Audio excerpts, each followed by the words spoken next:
ಸಮಾಜದ ಬಲಿಷ್ಠತೆಗಾಗಿ ಸಮಾಜದ ಪ್ರತಿಯೊಬ್ಬರೂ ಶ್ರಮಿಸಬೇಕು. ಅಂದಪ್ಪ ಜವಳಿ. ಸಮಾಜದ ಬಲವರ್ಧನೆಗಾಗಿ ಸಮಾಜದ ಪ್ರತಿಯೊಬ್ಬ ವ್ಯಕ್ತಿಯೂ ಏಕತೆಯಿಂದ ಸಾಗಬೇಕು ಎಂದು ಬಣಜಿಗ ಸಮಾಜದ ರಾಜ್ಯ ಉಪಾಧ್ಯಕ್ಷ ಅಂದಪ್ಪ ಜವಳಿ ಹೇಳಿದರು. ಕುಕನೂರು ಪಟ್ಟಣದ ಎಪಿಎಂಸಿ ಆವರಣದಲ್ಲಿ ಶನಿವಾರ ಕರ್ನಾಟಕ ರಾಜ್ಯ ಬಣಜಿಗ ಕ್ಷೇಮಾಭಿವೃದ್ಧಿ ಸಂಘ ಬೆಂಗಳೂರು ಇದರ ಅಡಿಯಲ್ಲಿ ಕುಕನೂರು ತಾಲೂಕಾ ಬಣಜಿಗ ಕ್ಷೇಮಾಭಿವೃದ್ಧಿ ಸಂಘ ಕುಕನೂರ ವತಿಯಿಂದ ತಾಲೂಕಾ ಘಟಕ, ಯುವ ಘಟಕ ಹಾಗೂ ಮಹಿಳಾ ಘಟಕದ ಪದಾಧಿಕಾರಿಗಳ ಪದಗ್ರಹಣ ಹಾಗೂ ಆದೇಶ ಪ್ರತ ಮತ್ತು ಸದಸ್ಯತ್ವ ವಿತರಣಾ ಕಾರ್ಯಕ್ರಮ ಹಮ್ಮಿಕೊಳ್ಳಲಾಯಿತು.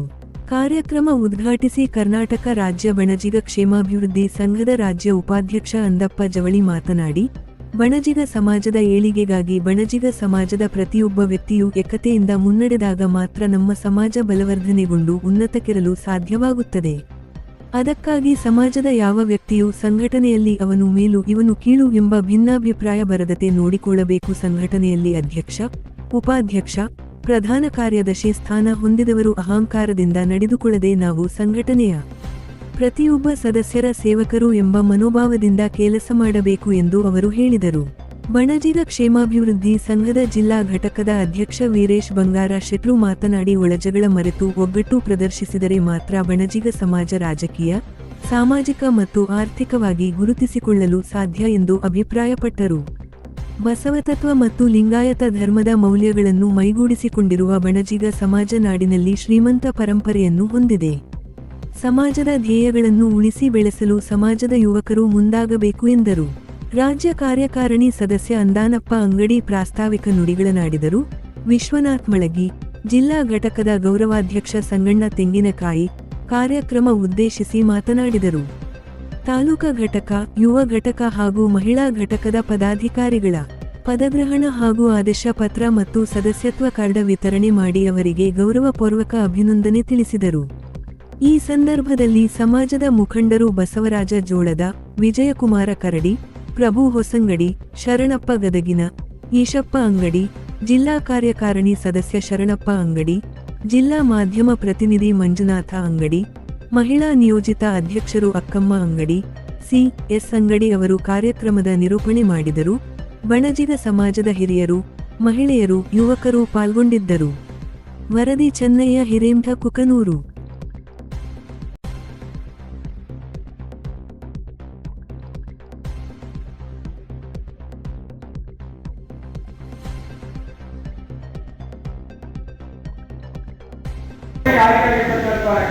ಎಂಟು ಜಿಲ್ಲೆಗಳ ಪರವಾಗಿ ಮತ್ತು ಕೊಪ್ಪಳ ಜಿಲ್ಲೆಯವರು ಬಂಗಾರಪೇಟೆ ಆದ ನಂತರ ಎಲ್ಲ ತಾಲೂಕುಗಳನ್ನು ಮಾಡಿ ನಂತರ ಕೊಪ್ಪಳ ಜಿಲ್ಲಾ ಪದಾಧಿಕಾರಿ ಕಾರ್ಯಕ್ರಮ, ತಾಲೂಕಾ ಮತ್ತು ಜಿಲ್ಲಾ ಪದಾಧಿಕಾರಿ ಕಾರ್ಯಕ್ರಮವನ್ನು ಮಾಡಿಕೊಟ್ಟು ಹೋಗ್ತಿಲ್ಲ.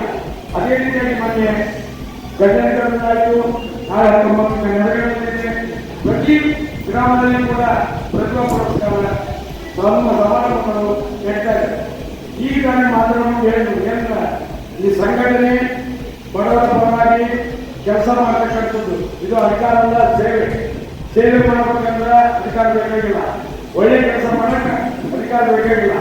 ಆದ ಕಾರಣ ನಮ್ಮ ಸಮಾಜದವರು ಪ್ರತಿಯೊಬ್ಬರು ಎಲ್ಲರೂ ಸೇರಿ, ಅಂದ್ರೆ ಸ್ವಲ್ಪ ಜನ ಇನ್ನೂ ಕೂಡ ಎಲ್ಲ ಸಮಾಜದ ಜೊತೆ ಹೊಂದಾಣಿಕೆಯಾಗಿ ಅವರ ಒಂದು ಆಶೆ ಇರ್ತದೆ. ಇವತ್ತು ಸಾಕಷ್ಟು ಜನ ಸಮಾಜಗಳು ಅವರೆಲ್ಲರೂ ಒಟ್ಟು ಮುಗಿಸ್ಕೊಂಡು ಹೋಗ್ಬೇಕಂತ ಜೊತೆ ಆ ಬಸವಣ್ಣನ ಕಾಲದಿಂದಲೂ ಕೂಡ ಬಣಜಿಗರಿಗೆ ದೇವರು ಆಶೀರ್ವಾದ ಇದೆ.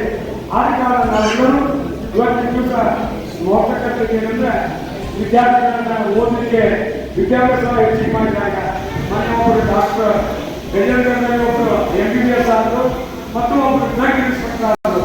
ಅದೇ ರೀತಿಯಾಗಿ ಕುರ್ಚಿಯಲ್ಲಿ ಕೂಡ 5-6 ಜನ ಡಾಕ್ಟರ್ಸ್ MBBS ಹೋದ್ದಾರೆ.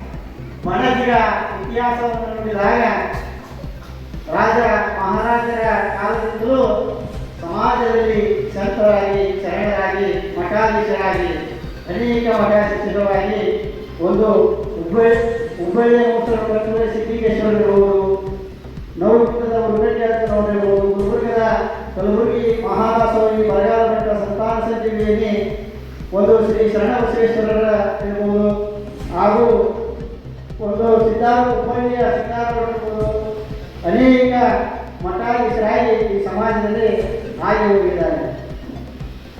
ಹಾಗೂ ರಾಜಕೀಯ ಚಿತ್ರಣವನ್ನು ನೋಡಿದಾಗ 7 ಜನ ಮುಖ್ಯಮಂತ್ರಿಗಳು ಎಸ್ ನಿಜಲಿಂಗಪ್ಪನವರು, ಬಿ ಡಿ ಜಿತ್ತಿಯವರು ಇರ್ಬೋದು, ವೀರೇಂದ್ರ ಪಾಟೀಲ್, ಜೆ.ಎಸ್. ಪಟೇಲರು ಹಾಗೂ ಬಿ ಎಸ್ ಯಡಿಯೂರಪ್ಪನವರು ಇರ್ಬೋದು, ಜಗದೀಶ್ 7 ಮುಖ್ಯಮಂತ್ರಿಗಳ ಆಗಿ ರಾಜ್ಯ ಭಾರವನ್ನು ಮಾಡಿ ಅನೇಕ ಅಭೂತಪೂರ್ವ ಕಾರ್ಯಗಳನ್ನು ಮಾಡಿ ಇನ್ನೊಬ್ಬರು ಹಿರಿಯರು ಮಾಡಕ್ಕೆ ಹೋಗ್ಬೇಡ್ರಿ. ಅದಕ್ಕೆ ದಯವಿಟ್ಟು ಒಳ್ಳೆ ವಿಚಾರ, ಒಳ್ಳೆ ನಿರ್ಣಯ ಮಾಡಿ ಈ ಸಮಾಜವನ್ನು ಇನ್ನೂ ಹೆಚ್ಚಿನ ಕಟ್ಟೋಣ. ಮತ್ತು ಅಂದಪ್ಪ ಜವಳಿಯವರು ಇಲ್ಲಿ ಸಾಕಷ್ಟು ಅವ್ರ ಶ್ರಮ ಭಾಳ ಐತಿ. ಯಾಕಂದ್ರೆ ನಮ್ಗೆ ಯಲಬುರ್ಗಾದ ಬಂದು ಹೇಳ್ತಿರ್ತಾರೆ, ಮುಂದೆ ಇಲ್ಲಿ ಕುಗ್ನೂರಾಗ ಕೊಪ್ಪಳದಾಗ ಏನಿದ್ದಾಗಲೂ ಅವರ ಮುಖಾಂತರ ಇವತ್ತು ಎಲ್ಲ ಕೆಲಸ ಮಾಡ್ಯಾರ.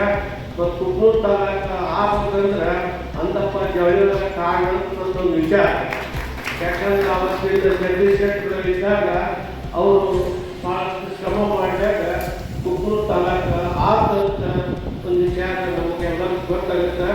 ಇದೇ ಥರನಾಗಿ ರಾಜಕೀಯ ರಂಗದೊಳಗೆ ಯಾವ ಇದ್ರಾಗಲಿ ಯಾವ ಪಕ್ಷದಲ್ಲಿ ಸಮಾಜ ಕೆಲಸ ಬಂದಾಗ ನಾವು ನೋಡಿ ಅವರು ಬಂದಂಥ ಸರ್ಕಾರದಿಂದ ಬಂದಂಥ ಸವಲತ್ತುಗಳನ್ನು ನೋಡಿ.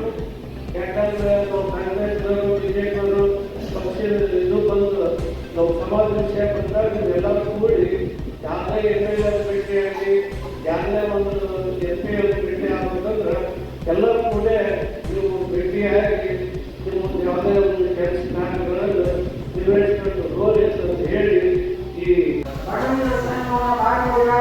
ಅದರ ಕೀರ್ತಿ ಯಾಕೆ ಅಂತಂದ್ರೆ ಮತ್ತೊಂದು ನಮ್ಮ ರಾಜ್ಯದಲ್ಲಿ ಈ ಮಹಿಳಾ ಸಮಾಜದ ಒಂದು ಉದ್ಯಮವಾಗಿ ಮಾಡಬೇಕು. ನಾವು ಒಂದು ಸಂಘವನ್ನು ಕಟ್ಟಬೇಕು, ಹೋರಾಟ ಮಾಡಲು ಇವತ್ತು ಶಿಕ್ಷಣ ಶಿಕ್ಷಕರಿಗೆ ನಾವೆಲ್ಲರೂ ತುಂಬ ಅಭಿನಂದನೆ ಮಾಡ್ತಾರೆ. ಮಕ್ಕಳು ಹುಟ್ಟಿದ್ದು ಕೃಷಿಯಲ್ಲಿ ಮಹಿಳಾ ಸಂಘ ಹುಟ್ಟಿದ್ದು ಕೃಷಿಯಲ್ಲಿ ಆ ಕೃಷಿಯ ಮಹತ್ವ ಆಮೇಲೆ ಶಿಕ್ಷಣ ಶೆಟ್ಟರು, ಆಮೇಲೆ ನಮ್ಮ ತಾಲೂಕಿನ ಉಪಾಧ್ಯಕ್ಷರಾಗಿ ಅವ್ರಿಗೆ ನಾವು ಹೋರಾಟ ಹಿಂದಿನ ಸಚಿವರ ಆದಿವಾಸಿಯ ಭಗವತಿಯ ಗಂಟ ಜೀವನಿಕ ಮಾಡಿದೆ. ಅದಕ್ಕುತ್ತರವಾಗಿ ಶಿಕ್ಷಣಕ್ಕೆ ಮತ್ತು ವಿದ್ಯಾಭ್ಯಾಸಕ್ಕಾಗಿ ನಾವು ಭೂಮಿಯನ್ನು ಕೊಡ್ತಾ ಇದ್ದಾರೆ. ಈ ಸರ್ಕಾರ ಏನು ಮಾಡ್ತಾರೆ, ಶಿಕ್ಷಣಕ್ಕೆ ಈ ನೌಕರಿಯಾಗಿ ಭೂಮಿಯನ್ನು ತಿಳಿಸಿದ್ದಾರೆ. ಅವ್ರೇನು ಮಾಡ್ತಾರೆ, ಮೇಲ್ಗಡೆ ಸರ್ಕಾರದ ಆದೇಶ ಆಗಿರುತ್ತೆ, ನಾವು ಬೇರೆ ಹೇಳಿದ್ರು. ಮತ್ತು ಇನ್ನೊಂದು ಕೂಡ ನಾವು ಎಜುಕೇಶನ್ ಮುಗಿಸ್ಕೊಂಡು ನೌಕರಿ ಹೋಗ್ಬೇಕಂದ್ರೆ ನಮಗೆ ನಮ್ಮ ಸಣ್ಣ ಶಾಲೆಯಲ್ಲಿ ನೌಕರಿ